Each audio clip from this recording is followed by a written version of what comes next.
Welcome to Brew Builds. I'm going to do a quick tool review on these Ridgid tools. I'll explain to you why I went with this brand, as well as show you the different ways that I've used them.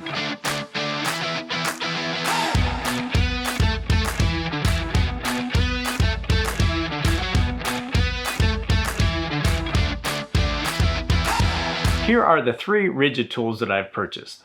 The drill driver is 5 to 6 years old, the multi-tool is 3 to 4 years old, and the impact driver is about a year old. Now, this is not a Ridgid sponsored video, but they are welcome to give me free tools if they like. I just wanted to share with you some of my thoughts about owning these tools for a while and what was the main reason I went with this brand. What I have noticed since cordless tools hit the market 30 plus years ago is the batteries are your biggest issue. They tend to last 5 to 7 years. Then when you look for replacement batteries, you find that either they don't make the batteries anymore because the voltage has changed, or they do make them and the new battery is the same price of a new tool with the battery. So you end up having a worthless cordless tool that you can't use because your battery is dead. Which brought me to Ridgid. They offer a lifetime warranty that includes the batteries. You just need to register your tool within 90 days of purchase. I haven't had to use it yet, but hopefully I can get new batteries when needed. I'll start with the drill driver, which was my first Ridgid tool purchase. A drill driver is a great tool to have and can be used on a variety of projects.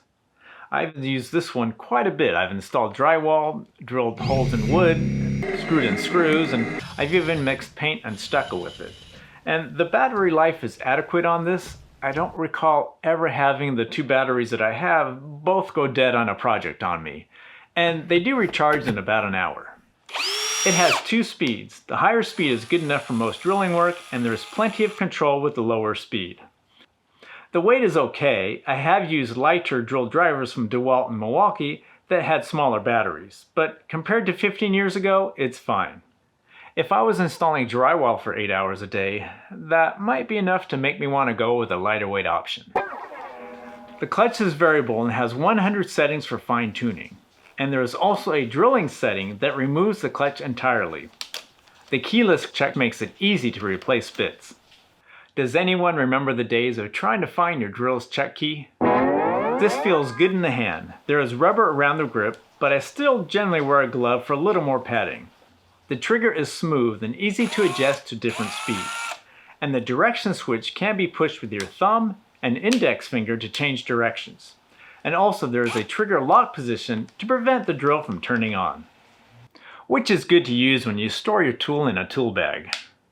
There is also a switch at the bottom of the handle that will turn on the light, or the light will come on when you just pull the trigger. To check how full the battery is, there is a battery level indicator button on the battery. And to remove the battery, push on the two release buttons and pull the battery forward. To attach the battery, line up the guides and push the battery until it clicks into place. There is a place to hold a bit on the back side of the drill, and you can attach a tool belt hanger on the side. I haven't had any issues with this. It seems rugged enough, even though I haven't dropped it too many times. So, other than the size and weight, it has served me well, which brings me to my next tool. My newest tool is the impact driver. And honestly, I really didn't understand why you'd choose one of these over a drill driver. Without the drill chuck, you're much more limited to the types of bits you can use with this. But after owning one for a while, I did start learning the benefits of having and using one of these.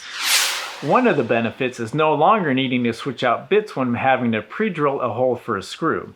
I can have the drill bit in the drill and then use this for the screw.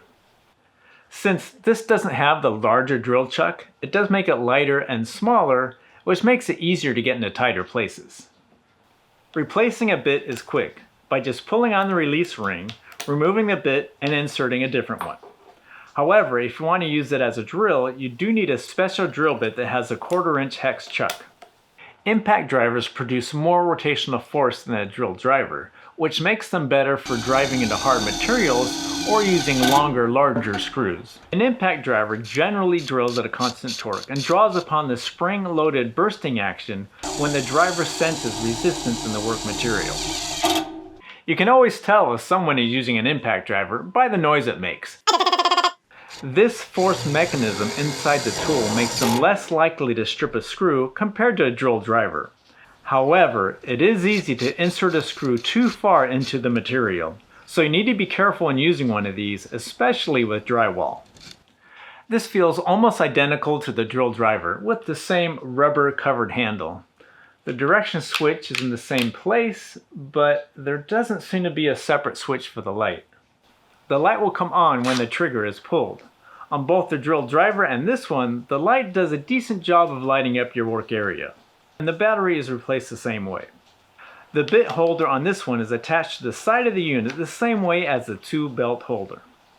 Like the drill driver, I haven't had any issues with this, and it's great to be able to use the two of these on projects together. I used my first multi-tool about 10 years ago helping to build a set. I immediately was amazed how versatile it was and all the different things you could do with one. Cutting a square hole in drywall for an electrical outlet box is a perfect use for this tool. With all the different attachments you get for these, like cutting, trimming, grinding, and sanding, it will easily become your favorite tool. To change the blade attachment on this one, you pull the release lever out, then up, rotating the holder arm 90 degrees. Then remove the blade attachment. Put on a different blade attachment, then rotate this back parallel to the blade and snap the release lever back in place.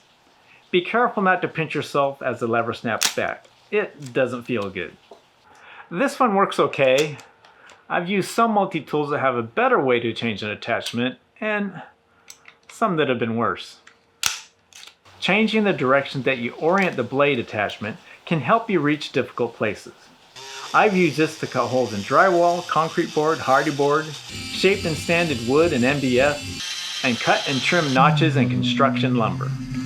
This does have a rubber grip as well, but it does vibrate your hand like a palm sander, so I recommend wearing a glove. The trigger is smooth and variable. It does have the direction switch, even though I'm not quite sure why you need to change direction on a multi-tool, but that means it also comes with the trigger lock, which is nice to have. There is also a switch for the light, and it uses the same battery as the other Ridgid tools I have. It does use up batteries quicker, but it's probably because you have it on the majority of the time that you're using it. And when the battery does get low, it just stops. Some of the blade accessories that I have and use the most are the plunge woodcut blades for drywall or notching beams, the triangular carbide rasp for shaping wood, and the grout blade for removing tiles. I'm not remembering what I used this scraper for, but I sure wore it out. Like these other ones, I haven't had any issues with this multi-tool, and I'm looking forward to finding even more ways to use it. I really wasn't a fan of the attachment release when I first got it, but after getting my fingers pinched a few times, I got the hang of it. I'm happy with my Ridgid tools. Hopefully when I do need to replace these batteries, they still make something that will fit it. I remember my first cordless drill was a 6-volt battery. Then came the new and improved 9-volt battery, which of course replaced by the 12-volt system, and now we're using 18 volts. What will be next, 110 volts? Which brings me to this. Sometimes you just need a cord attached to your tool. This Sawzall is 30 plus years old. This jigsaw is over 50. And this sander is at least 70 years old. And if you plug it in, they still work. I'm still a fan of tools with cords. Sometimes you just need that extra power. I hope this video has been helpful to you if you've been looking to purchase some new tools. Leave a comment below about your experience and what tools you like to use. Now, if you want to see me use these tools, I used all 3 of these tools in this pergola project video here. And you know, seeing all these tools in front of me makes me want to go build something. So be sure to subscribe so you see what it is.